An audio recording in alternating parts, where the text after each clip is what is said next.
DD news. आज जिला रामपुर के अंदर बीजेपी कैंडिडेट भारत भूषण गुप्ता जी के कार्यालय पर पहुंचकर सभी कार्यकर्ताओं ने उनको भारतीय जनता पार्टी की जीत पर हार्दिक शुभकामनाएं दी, जिसमें मौजूद रहे मोहम्मद यामीन भागवत, हुसरू मोहम्मद, शब्बीरा मोहम्मद, मुराद मोहम्मद, आसिफ मोहम्मद, शहजाद और अन्य कार्यकर्ता है।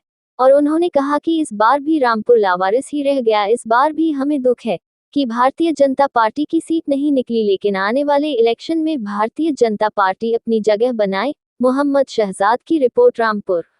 नमस्कार सर, आज हमारे साथ मौजूद हैं भारत भूषण गुप्ता जी, जो अब से पिछली बार में प्रत्याशी रहे भारतीय जनता पार्टी के, और इस बार उन्हें टिकट ना मिला और इस बार टिकट मिला था आकाश सक्सेना जी को।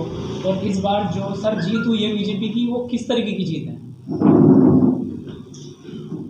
उत्तर प्रदेश में भारतीय जनता पार्टी की प्रचंड बहुमत की जीत है जी। और लोगों ने जो लोक कल्याणकारी योजनाएं सरकार ने चलाई थी, डबल इंजन की सरकार की, देश की सरकार ने और प्रदेश की सरकार ने जो गरीबों के लिए काम किया था, उसका गरीब जनता ने प्रतिफल दिया है।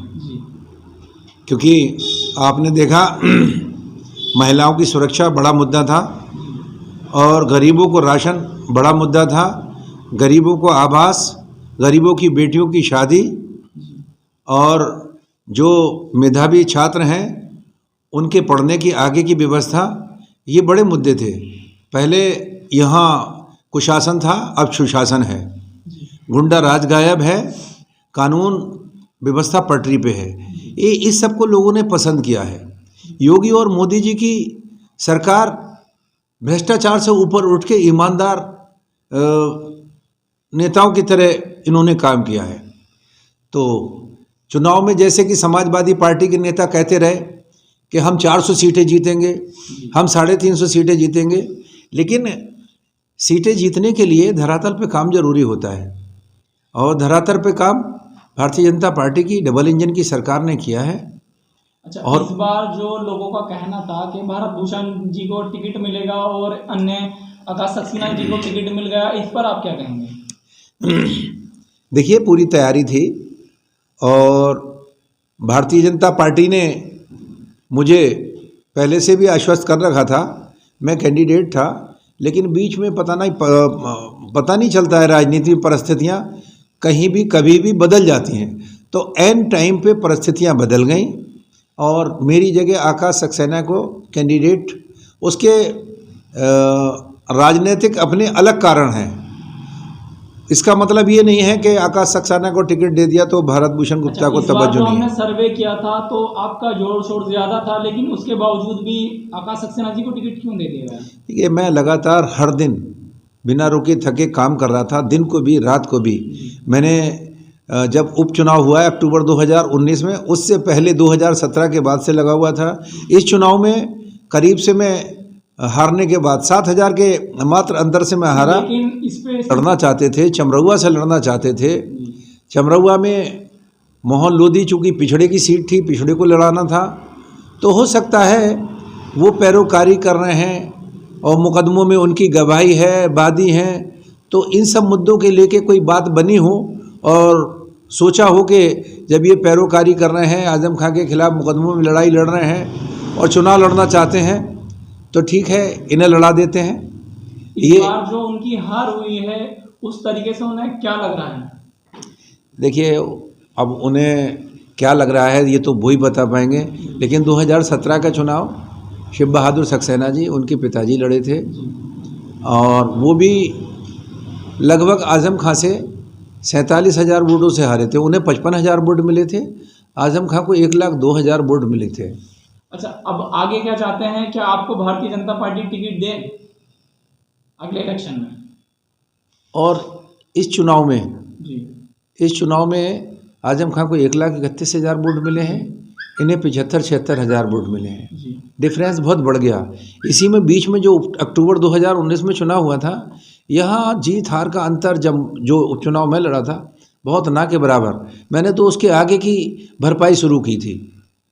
मतलब 7,000 का अंतर था तो हमने 70,000 वोटों का काम कर दिया था। अब ये पता नहीं था कि ऐसा भी हो सकता है कि पार्टी चुनाव ना लड़ाए और कहे कि आपको लड़ना नहीं है, लड़ाना है, तो वो उस आदेश का पालन किया।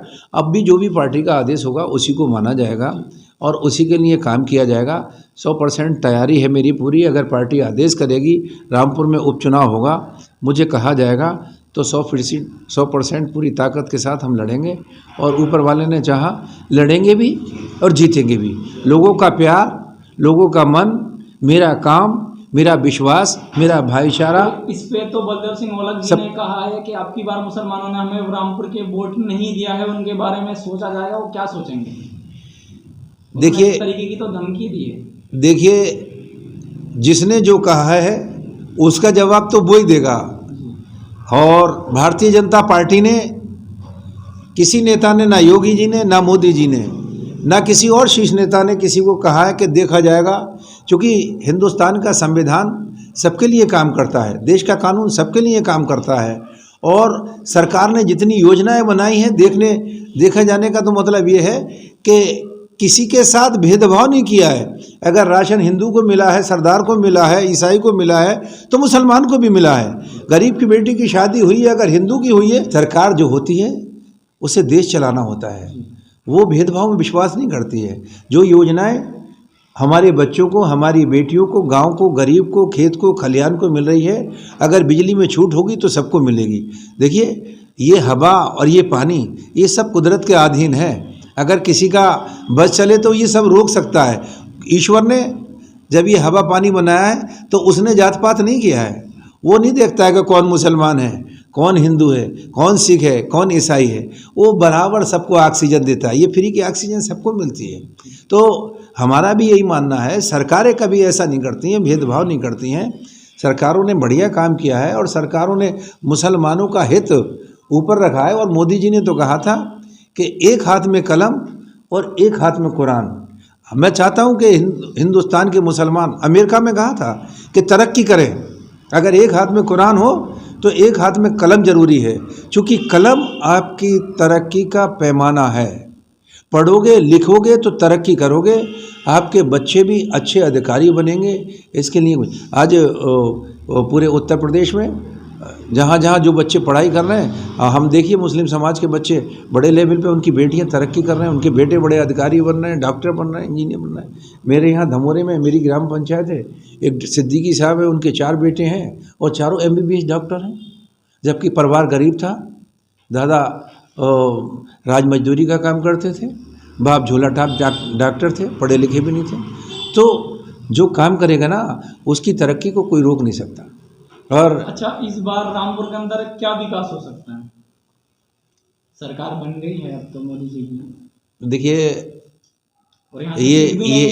ये रामपुर के लोगों की बदनसीबी है। मैं उपचुनाव लड़ा तो मैं चुनाव हार गया। सरकार हमारी थी, हमें जीत जाना चाहिए था। और इस बार फिर से सरकार आ गई तो जो कैंडिडेट हमारे लड़े हैं उनमें 3 हार गए। 3 हार गए तो सरकार भी, जहाँ जीता हुआ आदमी होता है, सरकार में मौजूद प्रतिनिधि होता है, तो उसकी बात सुनी जाती है। तो अब से इस चुनाव में फिर लंबे डिफरेंस से ये शहर विधानसभा हार गया। फिर भी मेरा लोगों के साथ भाईचारा है, विश्वास है, बिना हिंदू मुस्लिम के, बिना भेदभाव के, बिना कौन सिख है कौन ईसाई है, इस पे बिना दिमाग लगाए मैं कोशिश करूंगा कि रामपुर के भलाई के लिए, रामपुर के डेवलपमेंट के लिए काम किया जाए। क्योंकि जनप्रतिनिधि आज भी नगर पालिका में चेयरमैन समाजवादी पार्टी की हैं, यहाँ पे विधायक आजम खां हैं, अब सांसद भी रामपुर के आजम खां हैं। तो तरक्की तो इन लोगों से, बारिश तो कोई बनाना ही पड़ेगा। और ऐसा बारिश ढूंढिए जो आपके हितों की, सम्मान की रक्षा करे, आपका ख्याल रखे। ये आपसे कहना चाहता हूँ। धन्यवाद।